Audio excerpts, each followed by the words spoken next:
Bismillahirrahmanirrahim. Assalamualaikum warahmatullahi wabarakatuh.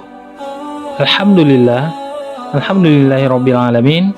Wassalatu wassalamu ala asyrafil anbiya'i wal mursalin, nabiyina wa habibina Muhammadin wa ala alihi wa sahbihi ajmain wa man tabi'ahum bi ihsan ila yaumiddin, amma ba'd. Yang sedang belajar di rumah, apa kabar? Semoga semuanya berada dalam keadaan sehat dan selalu dalam lindungan Allah Subhanahu wa taala. Amin, amin ya rabbal alamin. Pada kesempatan ini, materi yang akan Bapak sampaikan adalah menjadi pribadi yang mandiri menurut ajaran Islam. Manusia merupakan makhluk terbaik yang diciptakan oleh Allah Subhanahu wa taala.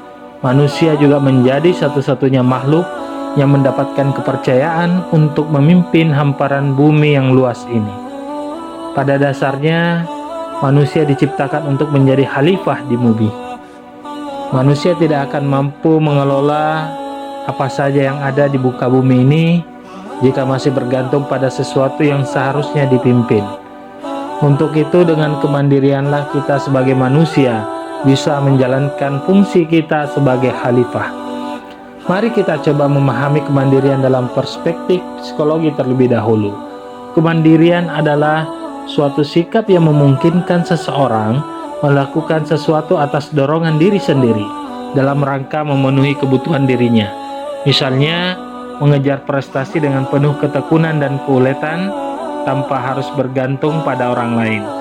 Mampu berpikir, bertindak secara sehat, kreatif, dan penuh inisiatif, mampu mempengaruhi lingkungannya, mempunyai rasa percaya diri terhadap kemampuan dirinya, sehingga ia mampu menghargai keadaan dirinya sendiri, yang pada akhirnya akan berujung pada perolehan kepuasan yang didapat dari usahanya sendiri.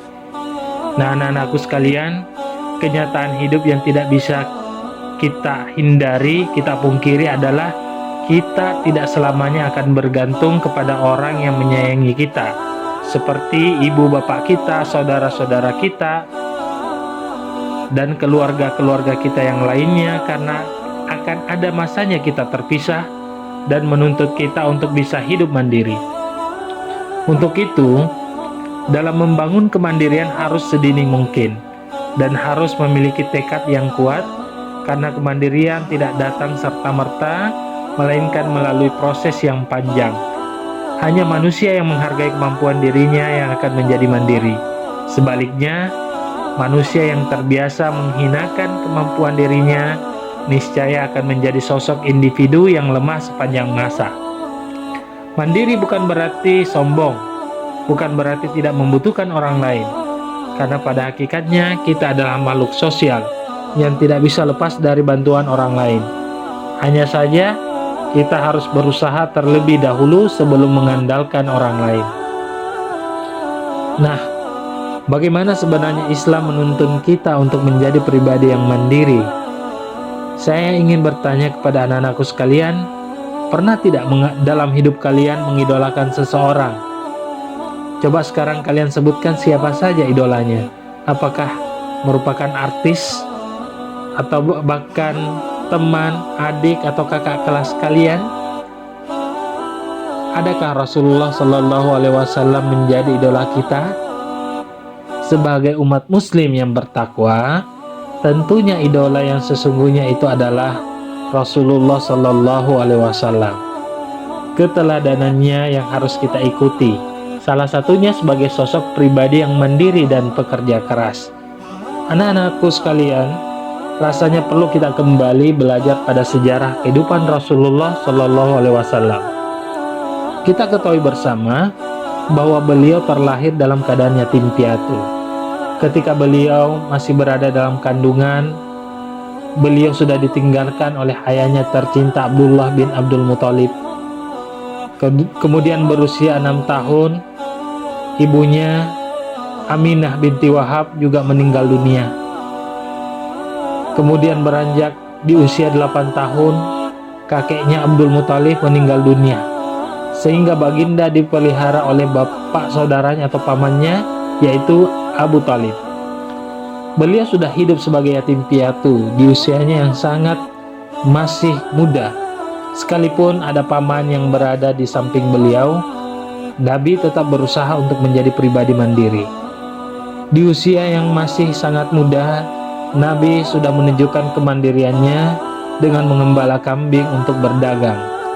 Itu adalah salah satu contoh keteladanan oleh Rasulullah SAW kepada kita semua untuk membentuk diri kita menjadi pribadi yang mandiri. Rasulullah SAW selalu menegaskan kepada para sahabatnya bahwa al-yadul ulya khairu minal yadus sufla. Tangan yang di atas lebih baik dari tangan yang di bawah. Artinya, memberi lebih baik daripada meminta. Beliau selalu berusaha sekuat tenaga untuk mengubah nasibnya sendiri dari kondisi yang kurang baik menjadi lebih baik. Tentu dengan cara bekerja keras, secara mandiri, dan penuh tawakal kepada Allah Subhanahu wa Ta'ala. Allah Subhanahu wa Ta'ala berfirman dalam surah Al-Ra'd ayat 11, "Innallaha la yughayyiru ma biqaumin hatta yughayyiru ma bi anfusihim." Sesungguhnya Allah tidak akan merubah keadaan suatu kaum sehingga mereka merubah keadaan mereka sendiri. Jelas ayat ini mengandung perintah kepada kita sekalian untuk mampu berusaha sekuat tenaga dalam rangka merubah nasib sendiri dengan kerja keras, kerja ikhlas yang juga tentunya dibarengi dengan doa dan kemudian tawakal kepada Allah Subhanahu wa Ta'ala. Selain itu, Rasulullah SAW juga pernah bersabda, "Tidaklah seseorang memakan makanan yang lebih baik dari hasil usahanya sendiri. Dan sesungguhnya Nabi Daud alaihissalam memakan panganan dari jerih payahnya sendiri." Hadis riwayat Bukhari. Jadi harta bisa saja didapatkan dari orang tua, kerabat, bahkan warisan. Akan tetapi harta yang paling baik justru bersumber dari jerih payah sendiri. Anak-anakku yang dirahmati Allah Subhanahu wa Ta'ala, perlu kita ketahui bersama bahwa di dalam kemandirian paling tidak ada 3 aspek yang perlu kita pahami. Yang pertama, aspek kemandirian emosi yang ditandai dengan adanya kepuasan terhadap kemampuannya untuk mandiri dalam mengelola emosi.